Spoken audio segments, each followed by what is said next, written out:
If you are at the session on planning a winter trip to Maui, you are in the wrong room. But if you're here to talk about juvenile justice and reentry, you have found the right place. My name is Shea Bilchik. I'm the director of the Center for Juvenile Justice Reform at Georgetown University, and I'm also on the steering committee for the National Reentry Resource Center, which is hosting and sponsoring this conference in partnership with the U.S. Department of Justice.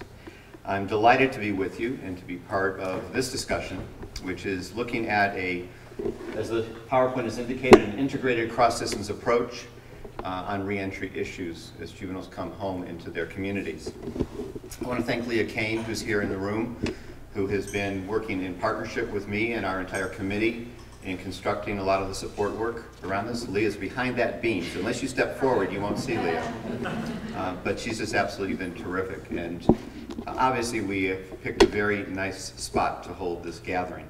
The goals of the session that we've put together here for you are really to look at a multi-domain and multi-sector and system approach to working on reentry issues. We really are, in a way, for the work of the Resource Center and our Juvenile Justice Committee, foreshadowing for you the kind of approach we intend to take in supporting the work of the demonstration sites, the mentoring sites, and the field more broadly, in the sense that we think that while juvenile issues are very similar to adult reentry issues, they are unique in many ways around the developmental dimensions of what we need to do in working with our young people as they reenter from juvenile institutions, or in many instances in jurisdictions where they are adult offenders at the age of 16 or 17, are coming home into a venue and environment where they're still really dealing with issues around peer group and family and school and things like that in a different way than adults do. So in some ways, this session is designed to present some very important information, but also foreshadow our commitment to deepen the understanding of these issues around these various domains you'll hear about today in the work of the Resource Center. I think we've really had a wonderful developmental path as a field, longer than anyone would have wanted, but a wonderful developmental path in lifting up and raising the bar on work around reentry for juveniles in this country. As an entry-level prosecutor, which is how I started my career in criminal justice and juvenile justice, I can remember very clearly in the late 70s, early 80s, that our notions around reentry were really simply notifying someone at home that a youthful offender was going to be coming home and giving them a bus ticket to get home from the facility back into their community, and then assignment of a parole officer to monitor compliance. And that was really all we did. So we certainly have come a long way when we think about what the last 30 years have taught us about using a very different, as we've eventually cultivated, as David Altshuler has captured it, kind of an overarching case management approach that begins at a much different point in time in terms of how we begin planning for reentry, and then how we work with young people while they're in the facility, preparing to leave, engage their families, engage community partners in doing this work. And indeed, whether you are a demonstration site or whether you are a mentoring site, there's some dimension of this that you've captured in your proposals and captured at the heart of your work, either as a partner, as a mentoring site, working with a broader coalition, or as a demonstration site, trying to put all these pieces together in better support of our young people and their families and our communities. I think the federal grant offices, and Tom Murphy's here from OJJDP, and some staff also here from OJJDP, really were thoughtful, I think, in looking at a lot of the indicators that you'll be measuring around particularly demonstration sites in your work, that it didn't begin and end with have they successfully re-entered and not reoffended. That there's a whole litany of things we want to begin to look at to understand not only did they not reoffend, but did they re-engage with school? You know, what were the other indicators to show that it wasn't just that they didn't reoffend, but they're on a pathway to a more productive pro-social life in terms of how they come back into their community, and that we have those expectations and we create a platform for them that enables them to achieve those expectations. That's a far cry from where we were 30 years ago in doing this work. So today's panel, as I indicated earlier, kind of reflects this kind of multi-system, multi-domain platform for our work. In some ways, the work reflects what we know about an ecological model in working with our young people. that we must deal with the domains of family, community, and school, and peer group, let alone their individual issues. And so as you'll see when I introduce them now, we try to construct that panel for you that hits on a number of those domains. I have to also acknowledge, and Lee, I don't know whether this is in their material or not, the membership of the Juvenile Justice Committee. So you're seeing a number of people who are involved in our work through the committee, although Robert is actually pinch hitting for one of our members of the committee, and I thank him very much for that. But we have a very deep bench on this committee. So we really have incorporated into the committee structure a variety of wonderful people who are looking at a variety of different issues, different lenses that they bring to the work. I know I'm going to miss some people. I know Jenny Collier's in the room, and she's one of our committee members, and I might miss someone else, but Jenny, could you stand up and be acknowledged, please? Oh, Ashley's, I didn't see you, Ashley, I'm sorry. Ashley Nellis also is there as well. So let me go forward now and introduce our panel. And I'll start with introducing David Altschuler, and you have these bios in your package, so I'm not going to spend a lot of time on these introductions except to hit a couple of highlights for you. But David really, I think, and this is my bias, I'll say it straight out, to me is the guru of reentry and aftercare in juvenile justice. He and Troy Armstrong developed some of the initial early thinking, and this work probably before I became familiar with it, but back into the 80s and 90s. Intensive aftercare program or project was part of their initial work. Really taught us a lot about what we needed to know to lift up the standards, to lift the bar up on this type of practice.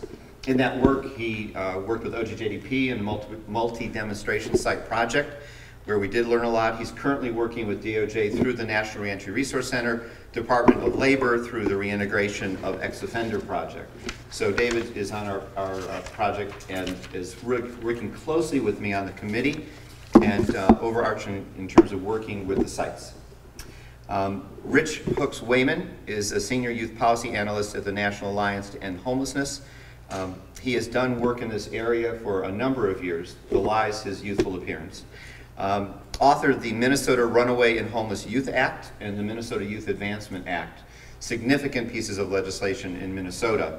While he was there, he also headed up work at the Streetworks organization. I don't know if anybody happens to be in the room with any roots in Minnesota.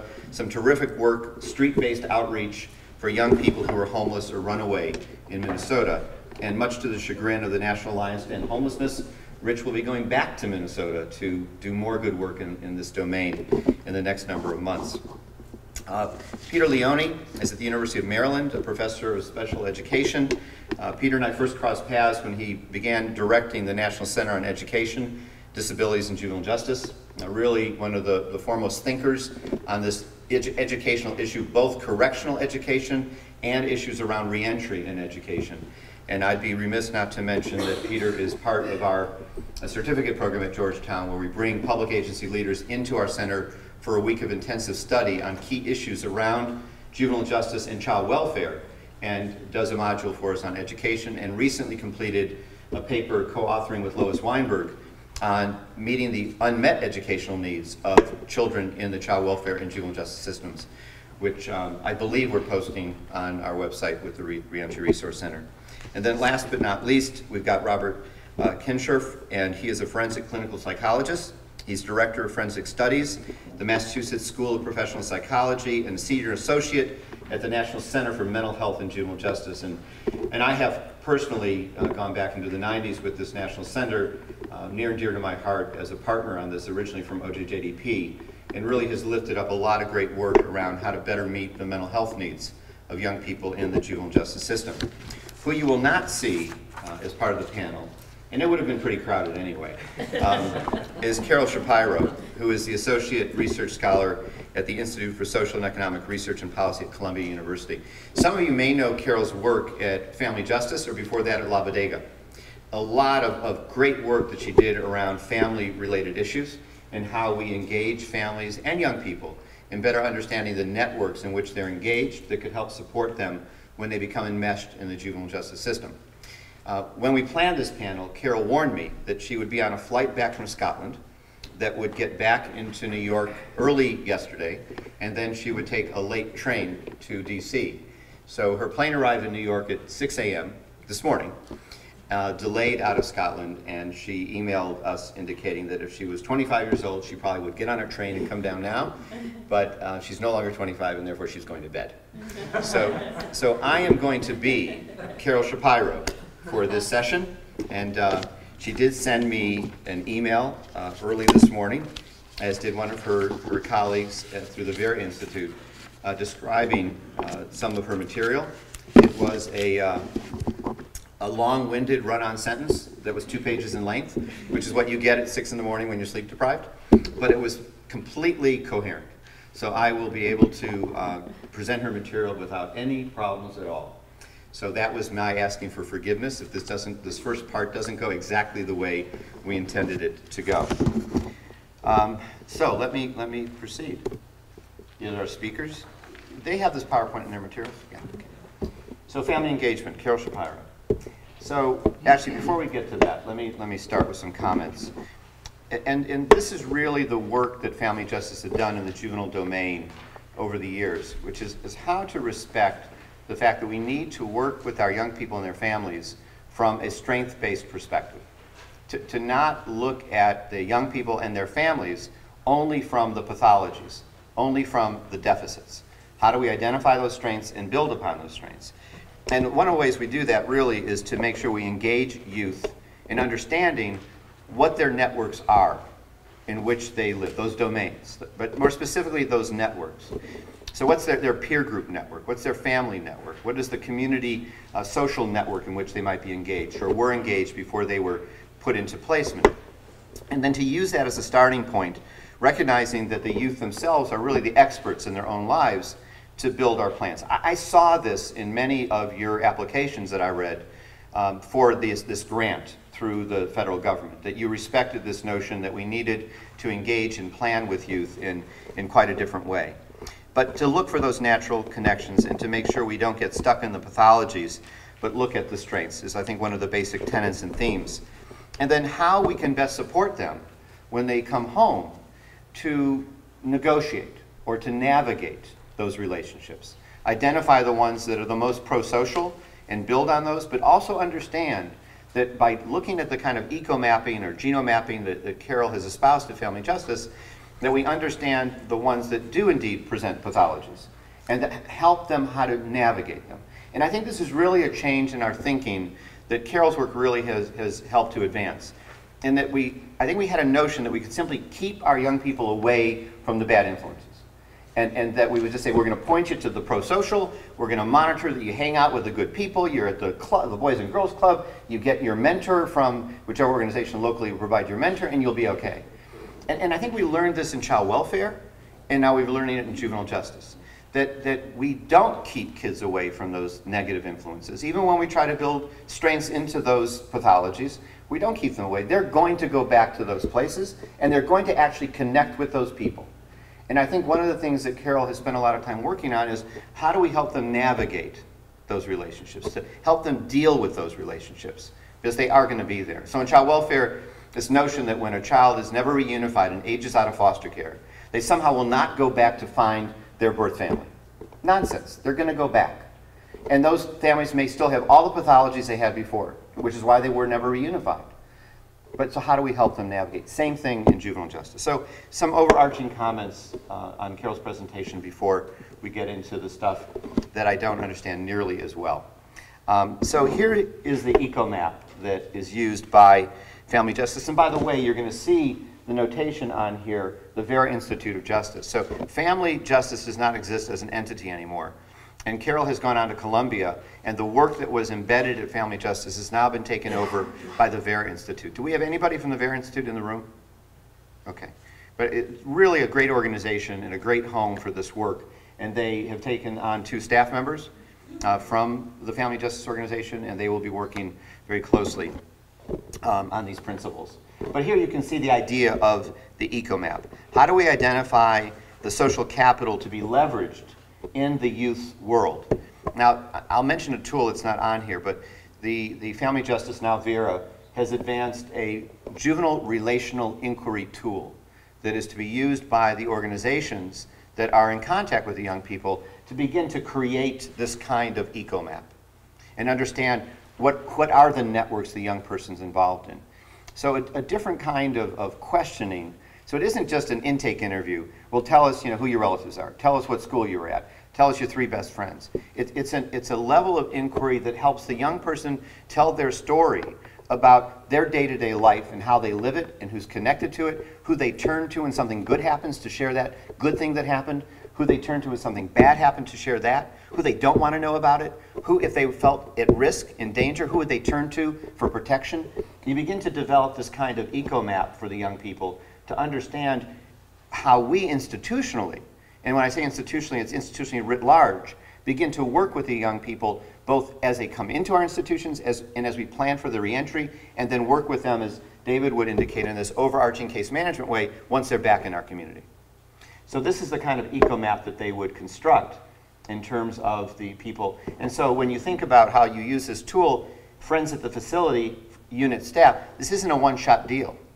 You do this when they come in. You do it 3 months after they're in your facility. You do it at the 6-month mark, because the eco-map is going to change in terms of who they're relying upon, the connections they make, and who they work with when they are in the institution and when they go back home from the institution.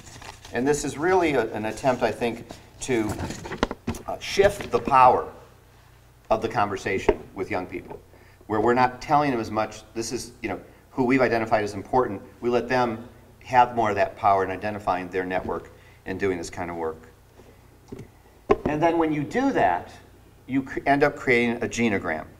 And really, this gets to the point of trying to make sure we are balanced in identifying those individuals and the pathologies and the assets in what they bring to the conversation.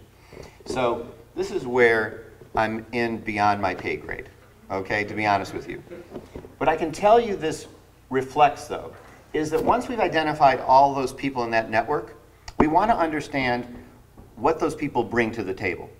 And so we begin to explore more deeply through our conversations with the young people, our meetings with the youth themselves, the families themselves, what these various people bring. So it may be that we've got this genogram, which is a family diagram and a network diagram, and we determine that there's mental illness that one of these people suffers. So that person has some pathology around a mental illness that may be something that if the young person has a lot of contact with this person isn't going to be necessarily a strong support, as opposed to something where they bring something, they're employed. So here's a person who is fully employed, is a positive influence on the young person, is in recovery. So all the things you can see, I don't know if you can read that, you've got the PowerPoint, so that it reads down the gender, substance abuse issues, criminal justice involvement, mental illness, married, separated, family violence, employed, religious affiliation. It tries to create a balanced perspective around the deficits and the strengths in this genogram to understand better where the landmines might be for the young people. How many of you have used a genogram or an eco-map in your work? Okay. Can you come up to the microphone? No, just kidding. But I want to diverge, just 30 seconds. How would you build upon what I just said and how you use the eco-map or the genogram? Well, it helps you be able to identify the different players in the child's life, what players may be able to bring positive things to the table, what players are bringing difficulties to the table. Focus on, you've got an uncle who's in law enforcement there. That's obviously something that could be beneficial for an adolescent who's having legal issues.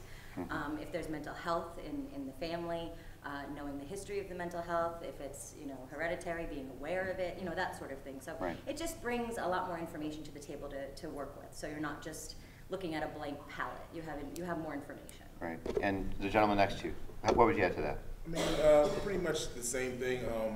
Before working on this grant, I've also worked in facilities with adjudicated youth, and I'm also a student in the Masters of Counseling. So Genogram, I use it, pretty much to understand the dynamic of their family, their friends, their social networks, understand what effect it has on them, whether they're coming from a separated family, what's the role of the father in the relationship, what's the role of the mother in the relationship. If there's a mother and father in a relationship, the grandparents are the key people that take care of them. Just understanding that dynamic and understanding how that can play on how they're acting, their behavior, their interactions with other peers, and so forth. So it pretty much adds to what she said. Great. Thank you for doing that, for adding to that. When I hear Carol talk about this, she talks about how sometimes when we're about to write a thesis we'll create a problem statement that we then write about. And what she tries to emphasize is this is about not just a problem statement, but an opportunity statement. This allows you to map the strengths as well. One of the things that it also will allow you to do is to understand better through these connections what other institutions might be involved with the young people. And so then that leads you to the ability to create an institutional eco-map.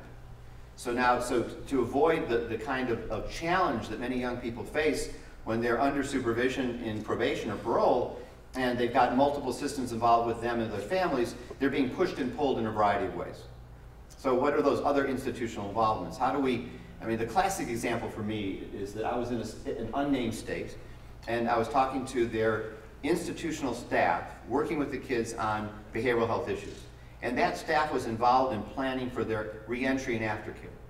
And when I talked about how they connected them to the community mental health services, they indicated that what they had found historically was when they built in too much of a mental health, behavioral health package and what the family had to do, that the families were involved in so many other systems, were pulled in so many different directions, the families weren't very successful in getting the kids to those behavioral health appointments, to the treatment that they needed. So they were always struggling with how much to put in the plan, even though they knew what the kid needed, because they were afraid on the parole side, when they didn't show up for an appointment, they would be dropped, they would be violated. And they didn't want to set them up for failure. So being able to plan for reentry and aftercare, understanding the institutional push and pull that may be present for a family and the young person, helps you figure out how to not only build the right plan, but support the implementation of that right plan. And that's a family dynamic, because young people are going home, they rely on their families in many instances to make sure they get there. You know, this plays out in so many different ways for those of you who've been involved in juvenile justice over the years, of why kids end up failing is we don't end up constituting plans that they can fulfill or give them the supports in how to fulfill them. So I think in summary, for Carol, I would say that as we get ready to go on to Rich, that we need to engage families in a more powerful, dynamic way than we have in the past. And that has to, as many of your applications indicated, begin right at the point these young people are entering the facilities. And we need to look at the families as a partner in this. But when we get into the discussion part, I'll want to open this other dynamic up. In much of the material we read about engaging families in the work of the case. So it is contacting the family as the young person is entering the institution to begin thinking about what services and supports they need to successfully support the young person when they come home. And that is an iterative process. But what are we doing along the way to bring families and the young people themselves into the developmental process of our actual systems? So what kind of governance voice does that family group have to inform your work? And in some of your material that I've read, that's there in some ways, but fairly isolated. So I ask that we have the discussion after the panel is complete to think about that dimension as well. Because for me, for young people, the family is one of the biggest drivers we have. They're the potential anchor and core of what can help young people be successful in relation to behavioral health or education or housing issues or the overarching case management that David will talk about. So I want to introduce that notion as well into the work. And with that, I will leave the podium and abandon my Carol Shapiro role and turn it over to Rich.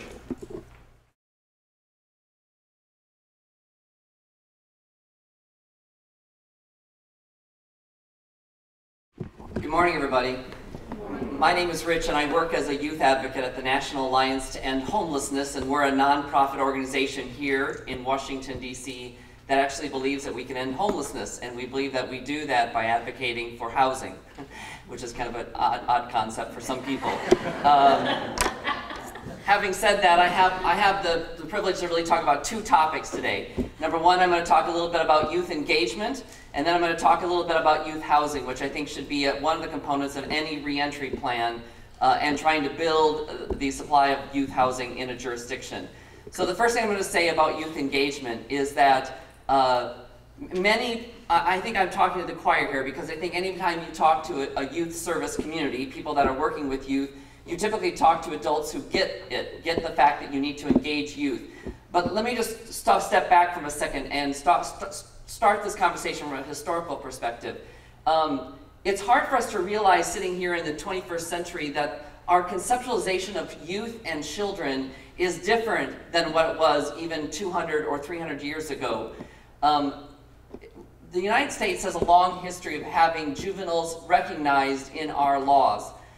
In fact, the very first law in the United States to deal with children was enacted by the good state of Massachusetts in 1643. Can anyone here tell me what that law did? It gave rights to parents to do something with their children. It gave rights to give to the parents to do something with their children. In 1643, what did it give the right to do? Punishment. Punishment? I think corporal punishment. Corporal punishment. Other people, what do other people think? 1643. First mention of children and youth in any law in the new country. Massachusetts. Any ideas? Guesses? It gave parents the right to kill their children. It gave rights to the parents to kill unruly children, because in 1600 the concept was that a child was actually a mini adult who had sinful, debased thoughts and feelings and behaviors, and if you allowed them to get too unruly, they were going to be a chaos on society, and therefore parents should have the right to kill their children. Now jumpstart back to the 1800s, and we have the Victorian era where we start to realize that children are in a developmental stage and that they may not be quite like adults, and that they actually need to be protected and coddled and nurtured. And so in the late 1800s, we had the flourishing of the child development field. In 1920 and 1930, we finally began to realize that there was this phase called adolescent, teenage, youth. And so we started to talk about youth development in the 1920s and 30s. And finally, you get to the 1960s and 70s and 80s, and you start to talk about a concept called positive youth development. Positive youth development is the theory and the practice that youth should have the opportunity to belong to a community, to belong to a culture, and the opportunity within that culture to build skills. That it is simply not enough to approach youth from a deficit model to say, oh, they're lacking in everything and we should pathologize them and figure out all their negativity. But just like Shay was saying, we should approach them with an understanding that they have resiliency, they have skills, and they bring lots of creativity to their lives. And that our role as adults is to give them opportunities in which to practice those skills and to become prepared to be full-fledged adults in our society. The phrase, they can be fully prepared, is not fully engaged, though, however, is something that we all need to think about. So I can build skills within a youth and do positive youth development, but that youth may not be fully engaged in our society because we relegate them to a substandard role within our organizations. So youth engagement is the intentional, meaningful, and sustained involvement of young people in decision-making activities. There's lots of parts to that, but really what it's talking about is giving youth an opportunity to not only build their skills, but to be a part of the organizations and the systems that most affect them, including juvenile justice, reentry systems. Involved in that is a culture, and the culture of any positive youth development approach is that adults have a perception that youth are positive. Now that's a challenge for some adults because in my theory of 21st century America, we still have something called teen phobia. Teen phobia is this phobia that says anytime you see a teen, we just assume that they can't do anything, that they're going to be a drag on our resources, and if there's more than 3, we call them a gang. Right? So that's kind of the reaction to teens in our society, is we're fearful of them. We have this fear of teenagers and we don't know what to do with them. So our hope is that as you start to march into developing systems of care for youth, and as you start to engage them, you actually talk to adults about their perception of youth, and you start to ask them about their core perception and values about youth in their society and in their own community. And that needs to be about relationship building. Youth also should be seen within this culture as a resource for development, not as a problem to be fixed. Youth engagement should be about skill building, a chance to practice. So we need to be able to practice things. And one of the things I'm going to get to later is housing. We think about housing. Sometimes youth need practice in housing. In other words, they don't succeed the first time in independent housing, and we give them an opportunity to provide some practice in that. And youth need meaningful roles to contribute to their world. So that's just kind of a little bit of the theory around youth engagement. The roles that young people can sometimes play within organizations can be varied. They can be decision makers, advising task forces or the board or your staff, or they can be decision makers within their own case plans. They can be facilitators or trainers. They can have a voice about their own experiences and how they improve programs. They can train other youth on how to build their own skills. They can be paid staff members.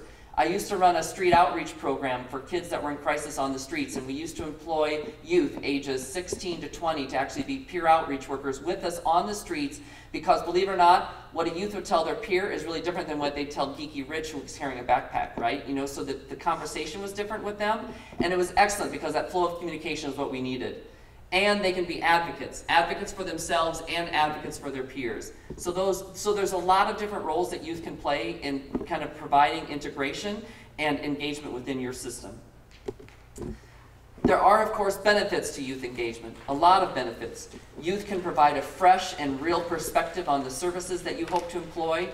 Young people can improve the services delivery by giving you feedback. Young people are likely to stay engaged and actually comply with your services when they feel that they have a stake in it because you've actually engaged them in a real relationship building opportunity. And young people then, through their engagement, also build on their own development, in their own development and the organizational development, and hopefully contributing back to their community. And of course, youth bring creativity and energy to any project that they usually are allowed to be actively engaged in. And of course, there are challenges. Anybody who works with youth knows that there's challenges. Youth need adequate preparation in order to be engaged and to be fully involved in your organization. It's not fair to youth to stick them on a task force, to stick them in a paid position, to stick them in any type of role where they've not had some type of orientation and training. You're setting them up to fail if you simply just throw them out and say, okay, now you're involved, go at it. Youth and staff need support to work cooperatively also. So there needs to be a lot of communication flowing between the staff and the youth groups. There needs to be support in facilitation of decision making. And there needs to be recruitment and retention of youth can be very difficult. As we all know, youth have a tendency to be jumped into something and then pull back because their attention gets diverted to something else. And so recruitment and continual trying to retain them in your programs is going to be a challenge. So where to start? You probably all know this from your work in trying to create your systems, but you learn from other programs and systems. You look around your environments to find out who's doing it well, and you try to learn from best practices. You look at your own organizational resources to find out if you have resources to engage youth and how you can engage youth, and you start to do that in an incremental way. And you can collaborate with other youth organizations. So you look for resources and start to build those partnerships that we heard about this morning during the plenary session, and you start to build natural partnerships and build on those that you can not only have to do it yourself, but you can rely on other people to bring resources and approaches to youth within your own organization. I feel like I'm partly talking to the choir, and you probably already get this, and that's why you already applied for these funds, but I think it's important to always ground us in that approach, because I really do believe that in the history of kind of doing youth work, we've often pathologized or seen youth as our clients, somebody to mold or to fix. And I think what we want to move to in a positive youth development is an approach that sees them as participants. They're stakeholders, along with all our other stakeholders, including the public and our funders and the government public officials. They should be part of the stakeholders that we nurture and we develop with engagement. So I'm going to move on to doing youth housing, but I'm happy to answer questions now or later. Can we do this later? Later, so don't say anything. So juvenile justice and youth homelessness. So I've spent the last 20 years working with unaccompanied homeless youth that live on the streets. And I've certainly seen my fair share of youth that have been engaged in the juvenile justice system and still ended up on our streets and in homeless situations. So this is what we know from research and from data. Each year, approximately 100,000 youth are discharged or exit out of a juvenile justice placement. I want to compare that to the child welfare system. I think in the common literature or in the public culture, you often hear about foster kids that end up being homeless, right? You hear a lot of things about foster care kids being dumped off with their garbage bags, and they end up in some shelter because at age 18 they were simply told to leave. That is true, that still happens. But I think the numbers are skewed. So when you look at child welfare each year, 25,000 kids age out of foster care each year, and about a quarter of them will experience homelessness within their first 3 years. About a quarter of them, 1 out of every 4 of the 25,000. On the juvenile justice side, you have 100,000 kids, 4 times the amount of kids coming out of juvenile justice centers, and the research holds up the same. About a quarter of those kids within the first 3 years of being discharged will experience at least 1 night of homelessness on the streets or in a shelter. And yet we only hear about the foster care kids because, as you probably know, they're seen as more sympathetic, right? Even though we know that juvenile justice kids have experienced abuse and neglect and abandonment within their home environment, and they simply entered the wrong door into getting services instead of child welfare and foster care, we center on foster care, but I also believe that juvenile justice is a really common link. We know from homeless youth research that there is this link. In a recent survey of homeless kids in my home state of Minnesota, Gold Cold State, we found that up to 46% had been in a correctional facility, almost half, before they were homeless. The Covenant House Shelter in New York City reports that up to 30% of all their youth have had a history of incarceration or detention. And runaway shelters in the state of Washington, in the northwest section of the United States, also found that about a third, 28%, were currently involved in the juvenile justice system while they were accessing emergency shelter or transitional housing systems. We also know, I just want to say, that of course some juveniles enter the juvenile justice system being homeless, and other kids discharge and become homeless after their discharge. So we see it on both ends of the system. Of course, the factors contributing to high mobility and homelessness among youth are multiple, but oftentimes research clusters them into the following findings. Severe and unresolved conflict with parents, abuse, both physical and sexual, from parents and caregivers, homeless parents, overcrowding in their family housing. When there's overcrowding, it's the teenagers that are asked to leave oftentimes. A lack of rental history, so kids of course don't have a rental history, so no one wants to rent to them. Their income levels are insufficient to afford market rate housing, so young adults don't make enough money to actually afford an apartment.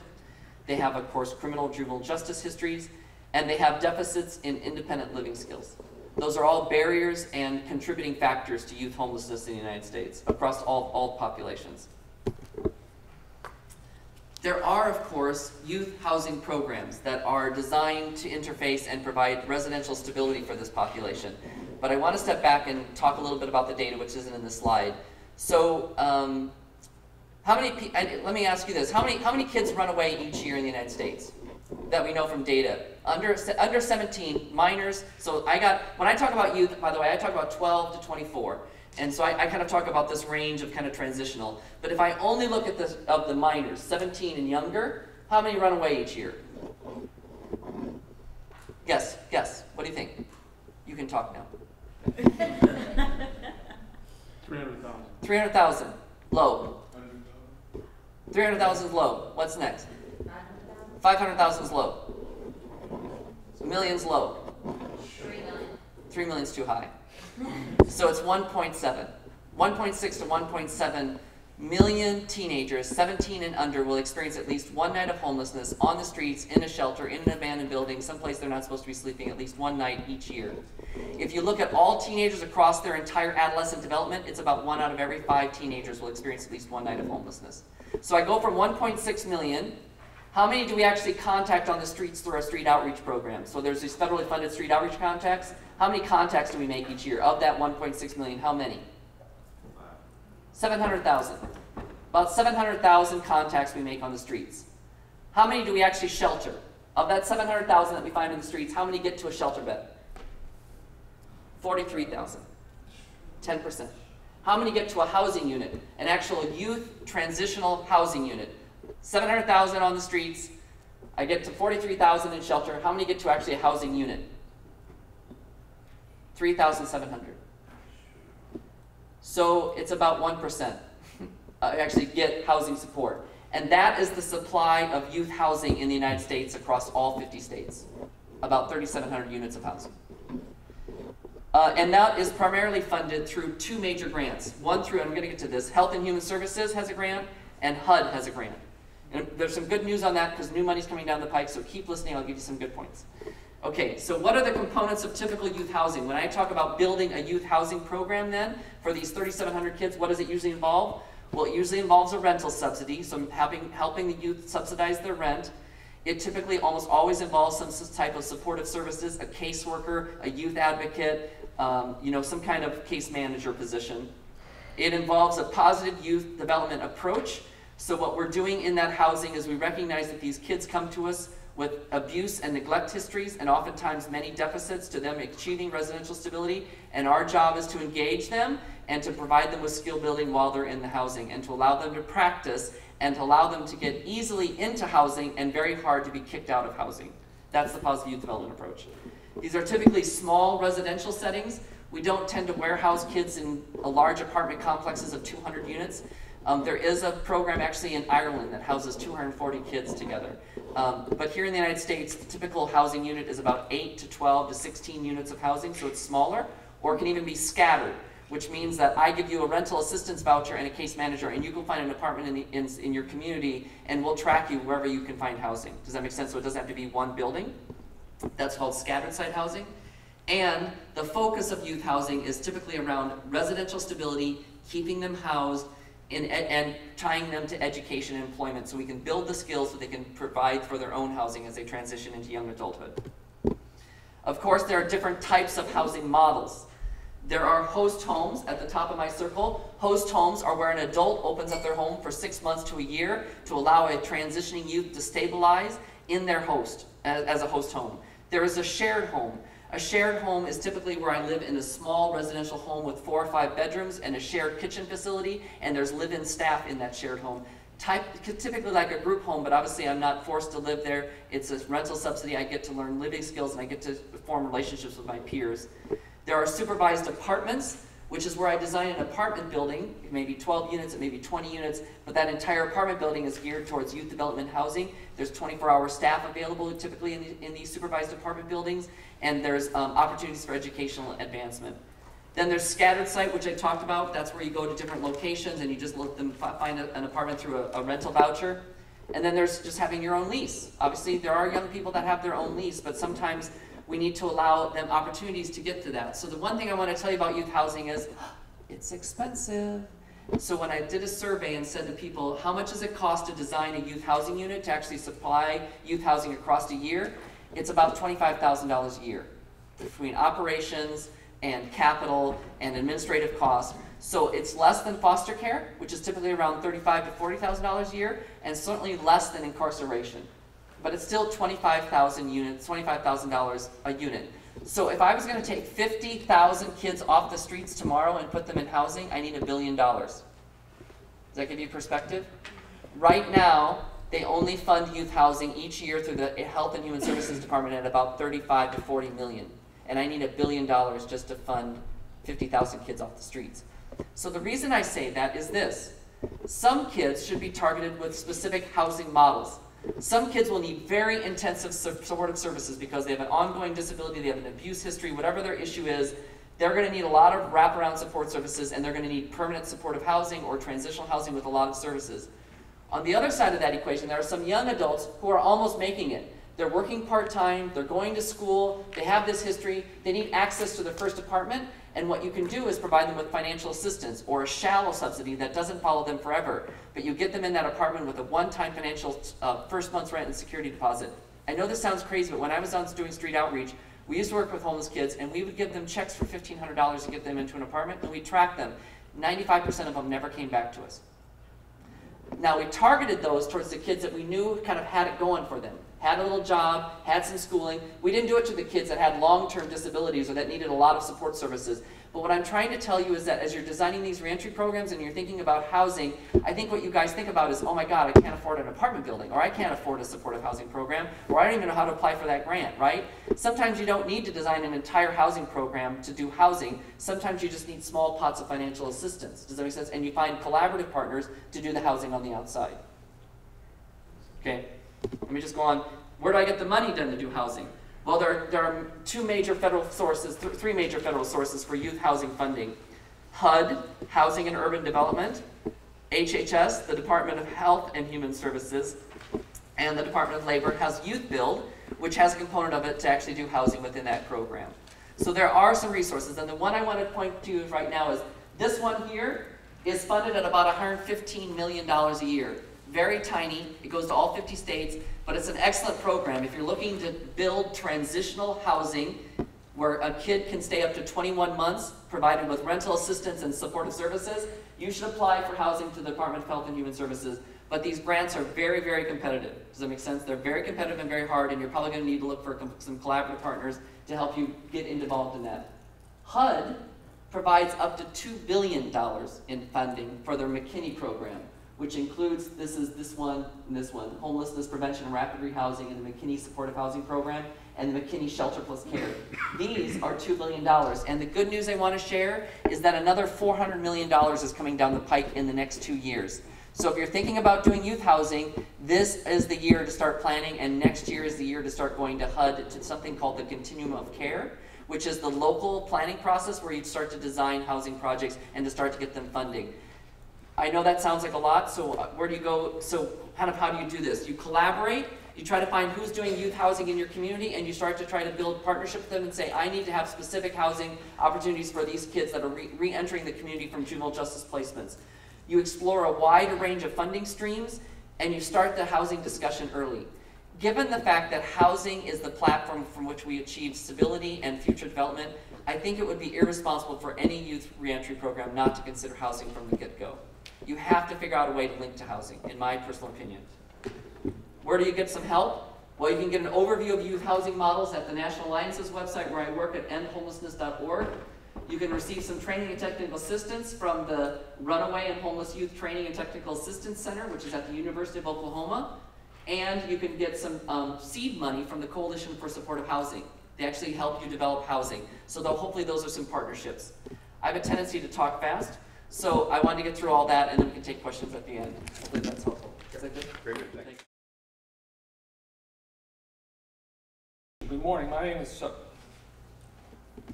Peter Leone, and over the last few years, I've had the opportunity to be involved in evaluation of education programs, to do research on education programs, both for incarcerated youth as well as youth in the community. And I've also been involved in training teachers to work with youth that are often marginalized by their prior school experiences. Let me make a couple of general statements. I've got a lot to say in a short period of time, and so hopefully I won't talk too fast. But the one thing about education is that it's a universal experience. I think I can safely say that all of us would not be sitting here in this room today if we weren't highly educated and we didn't know how to problem solve. And while we may have had some bumps along the way as we were growing up, for the most part we were successful. And some of the difficulties that we had, we've probably forgotten, in part because of the kindness of some teachers and others with whom we've worked. But I also want to say that while education is an essential, it's a necessary but not sufficient condition for successful reentry. So we can address housing, we can address mental health needs, we can look at families, we can look at collaboration. But at the end of the day, if a youth does not have the skills that he or she needs to successfully engage as an employer, as an employee, as someone who can economically become engaged in the community, there is serious disadvantage and at great risk for recidivism. So one of the things that most kids, many kids coming into the juvenile delinquency system is they've had a history of school failure. The changing focus of the schools, the No Child Left Behind and zero tolerance, two major forces that marginalize kids that are bad actors or poor performers. One of the things that we know is that while in general the level of disorder in school has diminished, we have an increase in the use of school suspensions and school expulsions that disproportionately have an impact on minority youth and youth with disabilities. I think one of the things we need to remember is that behavior, around education issues, behavior is communicative. In the slides that Carol Shapiro showed early on in our presentation today, she showed the map for the particular youth, or the kind of the map in general, that showed that one of the strained relationships was with schools and school programs. For young people, being a bad actor in school is much more socially acceptable than being an ignorant actor. So it's okay to be bad, but it's not okay to be ignorant. Now, in spite of that, kids will engage, given the right kind of support, once they get past that notion of not demonstrating that they're not competent. And if time permits, I'll share an anecdote or two about that. But you know, the kids come to our institutions with a low number of credits. We need to figure out what they're interested in. We need to figure out ways to support them and to help them understand that education is a vehicle, if not the vehicle, to make those kinds of things happen. And then finally, transfer of records and credits is just a real serious problem. I interviewed hundreds of kids over the course of a school year, or during the course of a year in a number of different states. And one of the questions that I always hear from kids when I'm investigating or evaluating an education program is, hey, am I going to get credit for the time I'm spending here in school? And I hear that in detention centers. I hear that in long-term facilities as well. So, you know, the families are an immense and an important part of this whole process. You know, we need to understand the link between negative adult outcomes and low rates of academic achievement. If you look at housing, if you look at health, if you look at employment, look at any number of indicators of well-being among adults, people with lower levels of educational attainment are not doing as well as people with higher levels of education. Youth and families need to be involved in exploring the options and the transition plans that are available. And then finally, special circumstances. You know, kids who have identified disabling conditions and who are given plans and reentry packages, and we work with them. Sometimes their failure to comply with a particular plan has nothing to do with their intent, but everything to do with their inability to either process all the information or to figure things out. I mean, for all of us who consider ourselves relatively educated, I mean, we screw up periodically, and we say, oh, I got too many things on my plate, I made a mistake, whatever. But kids, that happens too. But they're not as articulate about what's going on. And so we say, what's wrong with these guys or these gals? They're not following through on the plan. I identified with Lois Weinberg, my colleague, in a recent monograph that Shay mentioned during the introduction. We identified and described some of the barriers associated with reentry of kids and with unmet educational needs. Everything from communication, inability of agencies to talk to one another or to talk to one another about things that matter, collaboration around planning, collaboration around service delivery, identifying specific concerns about the reentry process. This youngster's been locked up, he's not coming back to my school. She's has a history of causing problems, she's not coming back here. We need to identify on a very personal level who's going to accept responsibilities and what those responsibilities are, so that it doesn't become this process of, you know, out of my school, out of my mind. Kids have statutory rights to education. In most states, until they've graduated from high school or received a general education development certificate, a GED, or until such time as they reach 21, or in some states 18. But those rights are run, you know, roughshod all the time by agencies and by schools, sometimes because they're under great pressure to produce particular outcomes and they don't want to be a failing school. So the easiest thing to do is to restrict the return or the access to kids that are low performing and that are bad actors. So the process involves this iterative cycle of support, planning, services, where we continuously figure out and problem solve and aren't afraid to say, you know what, we've got to check and see what it is that we haven't provided, what we haven't done. We made a placement here, that's not a good fit. Let's identify another opportunity, another place.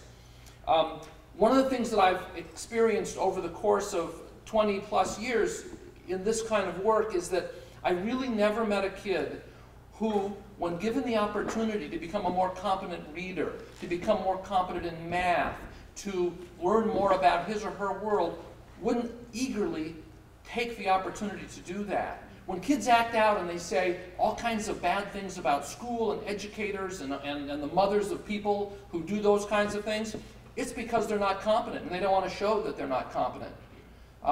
I've done research and intervention projects in juvenile facilities. When the projects end, the kids say, hey, can't we keep on doing this? We've had projects where we had to select kids with certain skill levels to participate. All these other kids sneak out of the residential units and come down and say, hey, can I participate too? I mean, it's almost universal. So I guess let me just end by saying that education, kids get it. They know it's important, but sometimes that pushback against what we're trying to do, how we're trying to support them, is more about the fact that their experiences in schools have been, you know, characterized by a lot of mobility, a lot of unsuccessful experiences, and it's pretty painful. And most of us would not continue to go back to settings where we experience that kind of pain. You know, we kind of avoid those things when we can.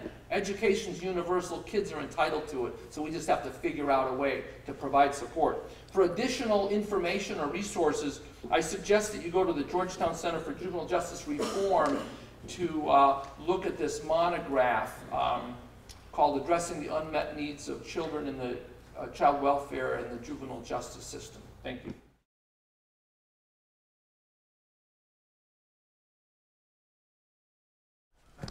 Good morning.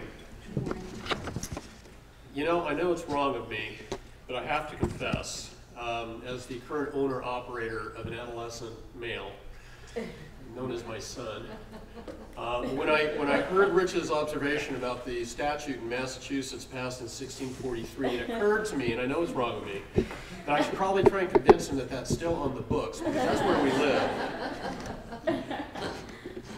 Right now, he takes my threats as poetry or metaphor. Let me talk a little bit about juveniles with mental health needs, and I'd like to just acknowledge some of the folks that are in the room that I've run across before. I've had the pleasure to do site visits to the San Francisco crowd. Where's the San Francisco crowd sitting? Okay. Did that about a year ago and met some of your colleagues and had the opportunity to have conversations with people at the probation department at the juvenile court, and also my pal Monica from Georgia, and sat on a panel with her. We're going to do sort of the speed dating version of mental health needs of juveniles, partly because I think, again, I'm preaching to the choir on this one. And so what I'd like to do is just do a rough sketch of the issue, and then reserve time to talk together as colleagues as the panel ends up. First, no surprise to you, large numbers of juveniles do have mental health needs, juvenile justice involved.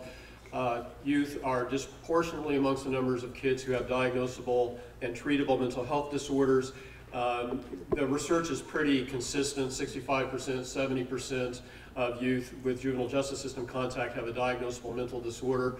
Most of these are not, by the way, the behavioral disorders, you know, like conduct disorder and this sort of thing. Most of these young people have other co-occurring mental health disorders, even if they do have conduct disorder kind of presentation. Typically, these are mood disorders and anxiety disorders. It's worth remembering that the trauma-related disorders are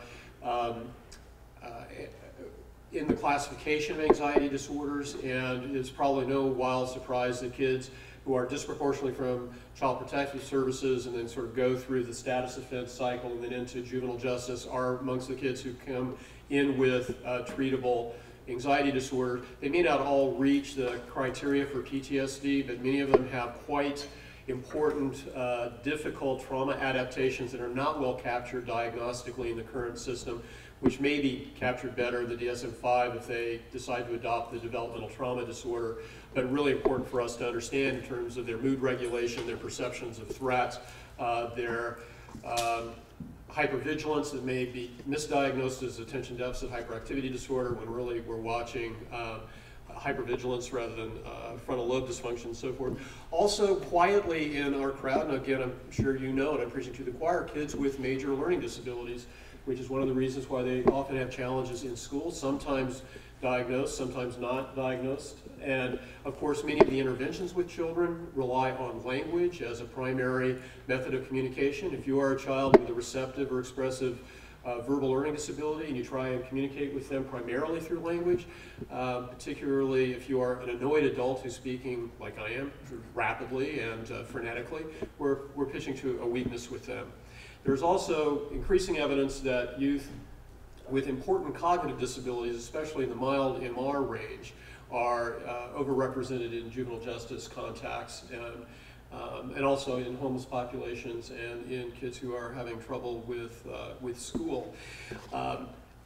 Although there's not one study dead on point that I'm aware of, I think the cumulative data would allow for it's consistent at least with the anecdotal observation that it looks like unwittingly our juvenile justice system has mutated slowly without anybody ever saying it out loud or certainly resourcing it as such from a juvenile justice authority to a juvenile forensic mental health authority, becoming the service provider of last resort, because juvenile justice is one of the few places where the government can't say no when somebody sends them on, and when they sort of run out of access opportunities or treatment opportunities, that's the place where they go. The majority of the young people in juvenile justice contact, especially the deeper you penetrate into the system, also have co-occurring substance use disorders, no surprise to you. And over a quarter of them have problems serious enough to require immediate and significant treatment, and sometimes, again, juvenile justice being used as the access point of last resort. It is disconcerting to hear from NAMI and other persons or other organizations that do advocacy for youth and adults with mental illness that, quite frankly, oftentimes their members will report that they've been advised to see if they can have their child arrested because this is the way that they can get them into care, or at least that's the hope. Once there, however, juvenile justice facilities, because they have not been declared as juvenile forensic mental health authorities or mental health system of care points, the mental health services are often inadequate. Poor staff training around mental health issues. In some places, for example, the symptom expression of mental illness is viewed as sort of willful defiance and is treated as a disciplinary problem rather than as a problem with symptom control or adaptation. Insufficient clinical services and inappropriate use of medication tending to veer in two directions. One is the inadequate use of medication for youth for whom medication would be absolutely appropriate and consistent with high quality care, or the overuse of medication essentially for behavior control. If you can sedate them enough, they become less annoying and sort of beyond the range of dosage that would be indicated. Combination of mental health needs and inadequate treatment may result in, and in fact does result in, unnecessary retention and delays in release. In my stint as a faceless bureaucrat with the Massachusetts Department of Mental Health when I was the Assistant Commissioner for Forensic Mental Health, when I would go to national conferences of my colleagues who did forensic mental health services around the country, one of the common challenges was how to get kids out of detention facilities or youth incarceration facilities when there really was a tremendous challenge in creating the discharge plan.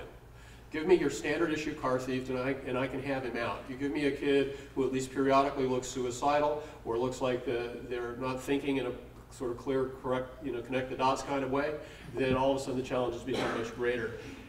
So they not only are at greater risk of prolonged isolation out of their community and delays in release, greater risk for reoffending for a variety of reasons as well. So, strategies for enhancing successful reentry, and I know many of you in this room have begun doing these kinds of things in your own community. The one I'll mention first is the one that I forgot to make sure was on the slide, so I apologize. The routine use of screening and assessment at various points coming into your system, from first point of contact all the way through your preparation for discharge and then through the reentry process. Using validated screening tools for delinquent youth and having a capacity for follow-up assessment and referrals for the right kind of care as appropriate. Making connections as possible, as early as possible prior to release. Again, sounds like a no-brainer, but how many of you sort of live in the world where you feel like you solve the problem one case at a time? Right? And so there is kind of the strategy of case-specific preparation, but there is also the strategy of making enduring connections, partnerships with providers in your community so that you don't have to solve this one child at a time as they are coming out of contact or detention or incarceration. And to try and use those connections as a way of leveraging the right kind of treatment. You need to know, you probably already do, that most people who are trained in providing mental health services, even mental health services to adolescents, are not particularly trained in the modalities that are most effective for the kinds of youth that we are talking about. And so getting a kid to a mental health treatment program is probably better than not. But getting them to a program that is prepared to serve your children, who wants to provide care for children that other agencies may find very, very challenging, and who are prepared to invest in the staff training and development to teach them the modalities of care that are actually likely to be most successful would be really important. Ensuring continuity of management of medication for youth whose best quality of care would include a medication practice is an important thing to do whenever possible. And facilitating access to Medicaid. Some of the most interesting conversations I've had have been with the technical Medicaid experts in my state about what is possible, what is not possible, the kinds of waivers that we can apply for or not apply for. The other thing that we did in reviewing our own service structure is we found that when children who were eligible for our public sector mental health care went into the Juvenile Justice Authority, we would routinely close their cases because they were now being taken care of from somebody else, which, of course, if we had an ability to create eligibility in 24 hours would not be a problem. But because we were a bureaucracy, it took a while. And very often we didn't start the eligibility process until they walked out of the juvenile door and back into the community. So we did something which we thought at the time was just, nothing short of miraculous. We decided to create a category of suspended case eligibility, not closing a case, so that when a kid walked out the door, we didn't have to do it all over again. It took us months to do that because we were a bureaucracy, and bureaucracies tend to do the same thing over and over again. But it certainly was a simple enough idea once we decided to do it, and it certainly cleared a lot of the bureaucratic obstacles to access to care simply by, in a minor way, changing the way in which we did business, and in partnership with our Medicaid technical experts inside of our state system, we were also able to make some adjustments to allow for continuity of care in a better way. So I'll stop now, and I look forward to our discussion. Well, let me be the first to wish you a good afternoon. It's now 12 o'clock, and we've only got, it feels like we could spend a lot of time together. Just my own reactions to what we're hearing. I'm sort of, and I've been at this game for a few years, and I'm staggered by the wealth of knowledge and insight and the implications of what we have heard here this morning. And let me just say that, by the way, I'm David Altschuler from Johns Hopkins.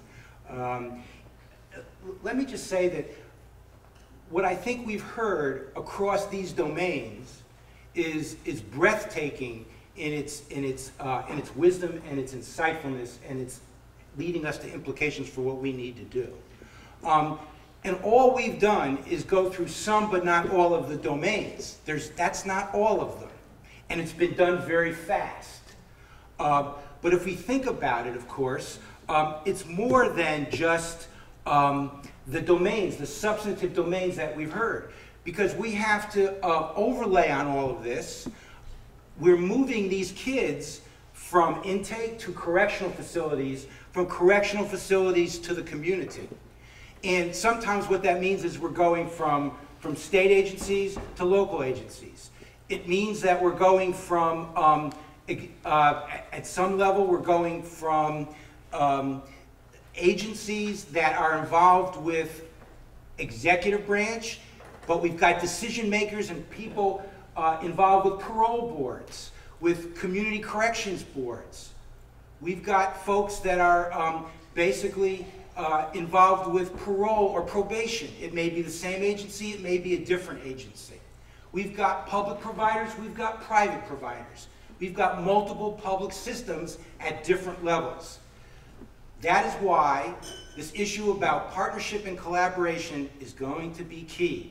And unless and until, and that was the first thing we heard about this morning from Leanne, unless and until we get our act together at that level, all this great wisdom and all this great knowledge about the domains and what we need to do will not happen. All right? So with that as a backdrop, let me just very, very quickly, because we want to have a little bit of time for you to have an opportunity to react, and if you want to ask questions. Let's be clear about a few things, okay? Let's be clear about the definition of reentry.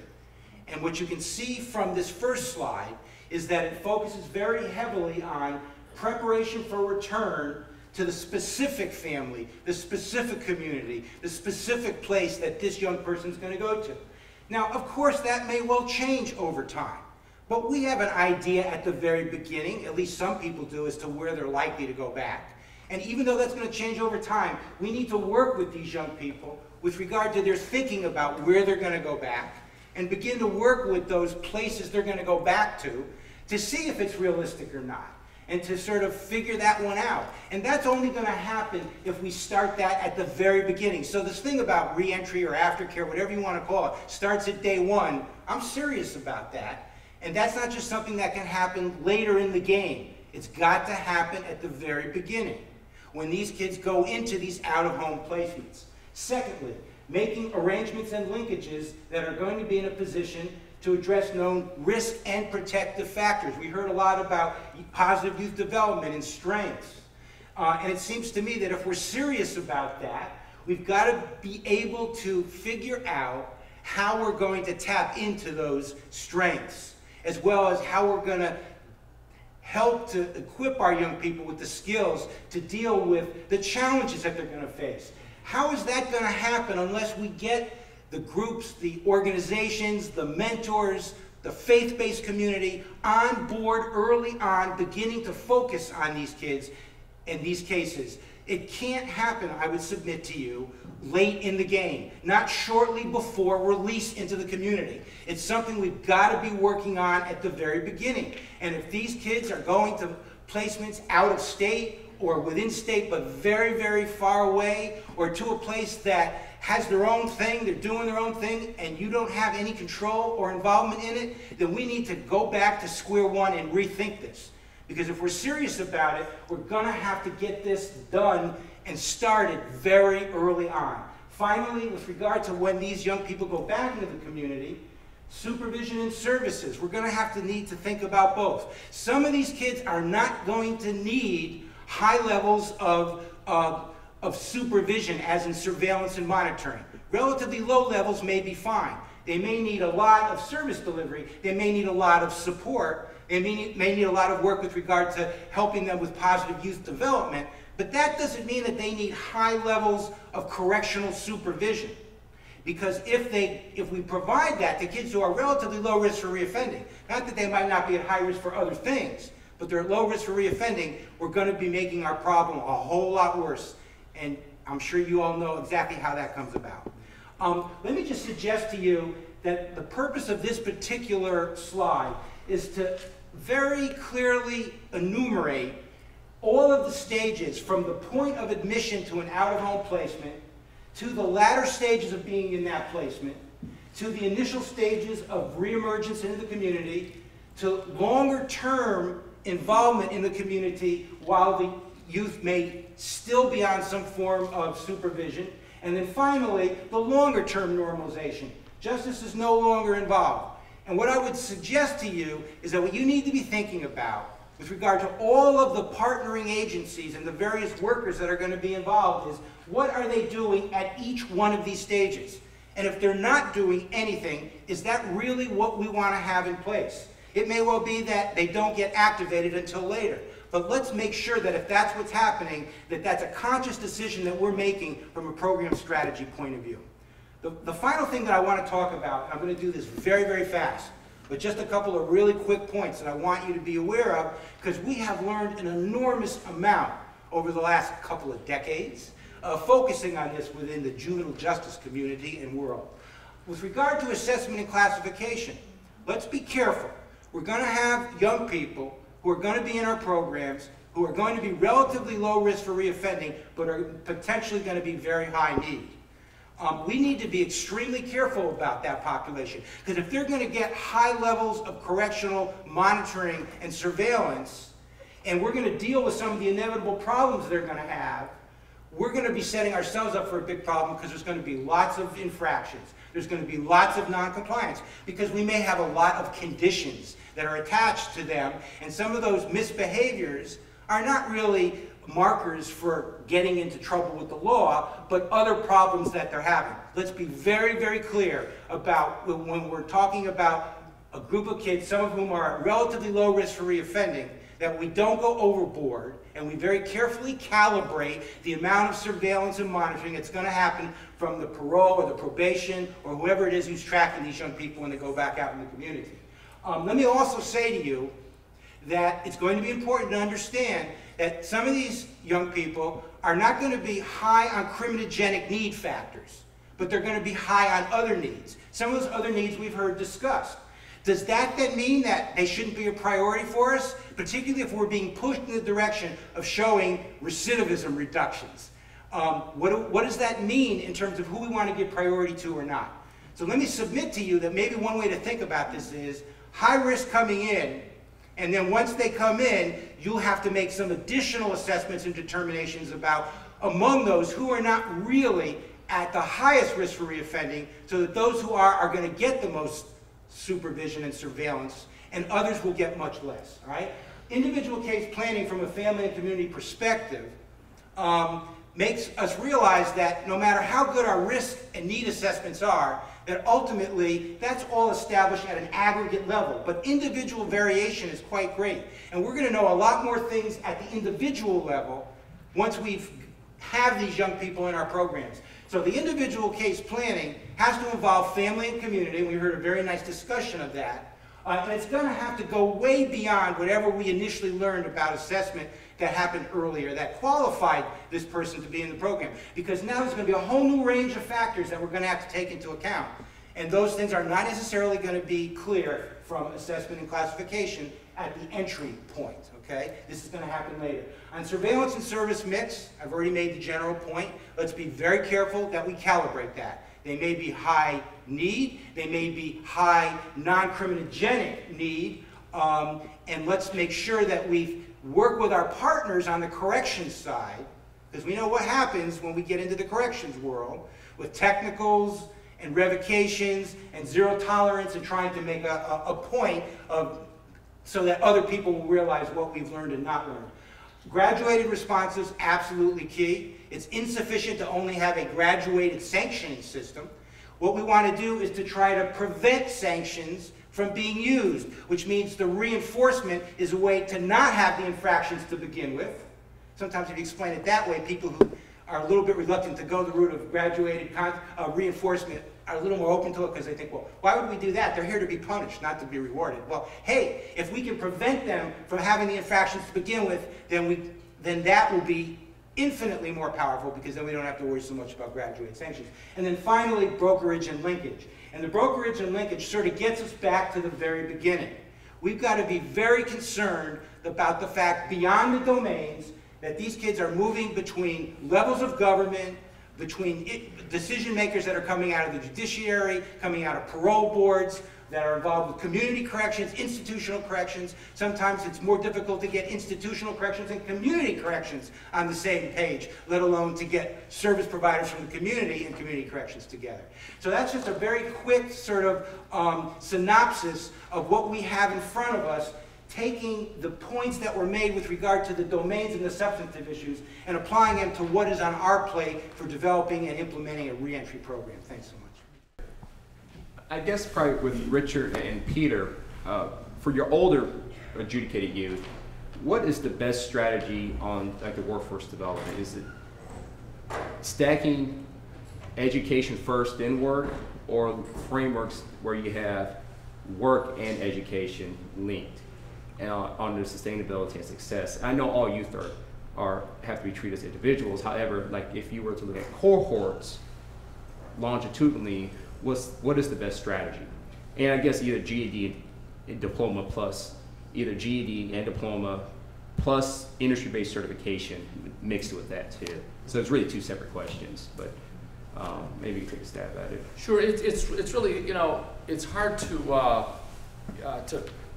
it's hard to talk about us, you know, which one comes first. I guess on the basis of the kinds of resources in the community and what you know about individual youth. If a youth is real interested in perhaps entering the workforce, has some connections either through a family or a community, a neighborhood, and is interested in doing that while he or she develops some academic skills through some kind of local partnership, I think that would be an ideal situation. Other kids have a sense that, you know, as soon as I get my diploma or as soon as I complete my GED, that's my ticket. And other kids, this notion, you know, kids interested in working in construction and other industries where safety is a primary issue, you know, a short course, an OSHA safety training course. There's a number of things like that you could put together. I think the important thing is that it's not work or education. It's the notion that, you know, education is kind of a lifelong process, and whether we start you know, working 20 hours a week and combine that with this other education program,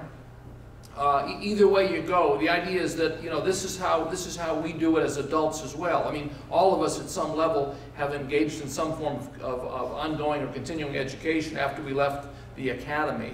And so just helping kids understand that process, because sometimes they feel like, oh, I either go to work or I go to school. You really don't do both. And a lot of them don't have role models or just don't know enough about the endeavor. So that's a kind of a long-winded response, I think, to your question. But just helping kids, kind of educating kids, and then identifying what the resources are in your community, and then matching them up with kids. Yeah, and the only thing I'd add to that is, unfortunately, I get that question a lot, and unfortunately, I've never found any great research that answers that question definitively. You know, which is first, chicken or the egg kind of thing, and or do we do them in tandem? So, you know, anecdotally, I think Peter's right. I think you go with where the youth's incentives are first, you know, where they're motivated, and then you continue to emphasize the other part of it as well, moving forward. Thank you. Other questions or comments? Oh, David? Okay, yeah, over here, back here.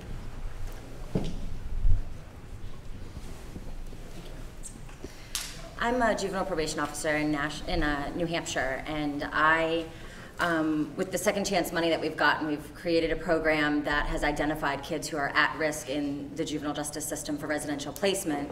And our goal is to try to keep them in the community with services and support from the funding that we've received.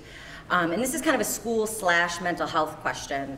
One of the challenges that I have been having with the direct care that I'm providing with these juveniles is getting the school to help identify the kids who need some sort of smaller special ed school setting, but they have been identified as either being behavioral problems or oppositional, and they put them in their alternative rooms that they've created in the public school setting, but it's not staffed with the people who really need to be working with these kids.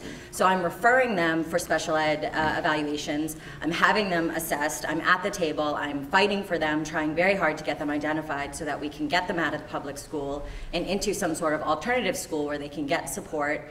And the schools are not, and it is a very poor area, so I know that the school doesn't have as much financial support as maybe some of the more flourishing areas of New Hampshire. But I'm having this challenge ongoing with the school, and I don't know if you have any sort of suggestion of how I could get the school to be a little more supportive of understanding that these kids aren't just bad kids, that they need more than what they can give them. Peter, do you want to take this on? And Hanna's making the dash with the money. Something's never changed. About 20 years ago, the public schools in New Hampshire and the juvenile justice system were sued in a case James O. versus Marston. Oh, I know that very You're familiar with that case? Okay. and the issue, you know, it had to do with legally liable school district and who's going to accept responsibility. It's a bigger problem than just each, you know, individual kids, and so I would say connecting with advocates, New Hampshire Protection Advocacy Agency. I don't know exactly what it's called, but there should be one in New Hampshire. There's a guy named Howard Muscott who is in New Hampshire, who's part of the New Hampshire PBIS, Positive Behavioral Intervention Support Network. It's MUSCOTT. And Howard would be a great resource.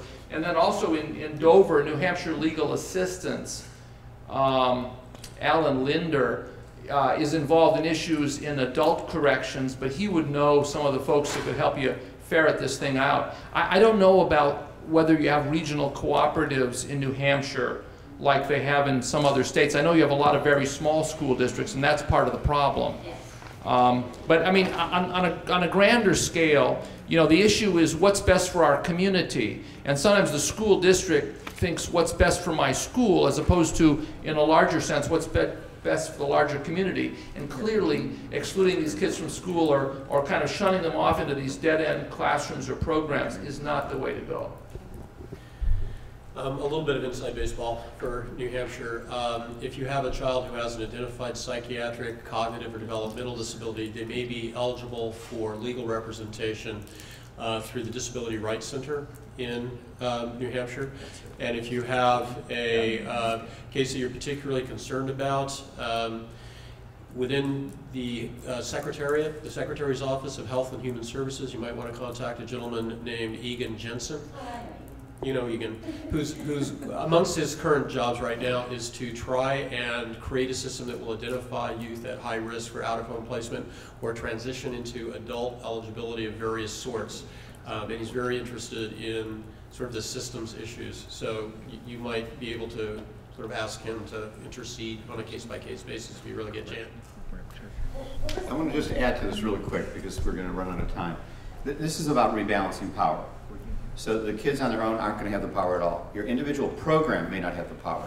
I think your formation of a stakeholder group enables you to create a more powerful base to demand the type of supports that you need. But it starts with the planning. So when you look at some of the research that's been done, so many of these kids leave institutional care without an educational plan. I'm not talking about an IEP, but any educational plan for when they go home. So with that plan in place, with rebalancing of power, whether they're entitled to it legally, can get counsel, or whether it's a stakeholder group involving your department heads, your judges, your community leaders, I think you've got to rebalance the power or else these kids and their families will struggle getting them the help.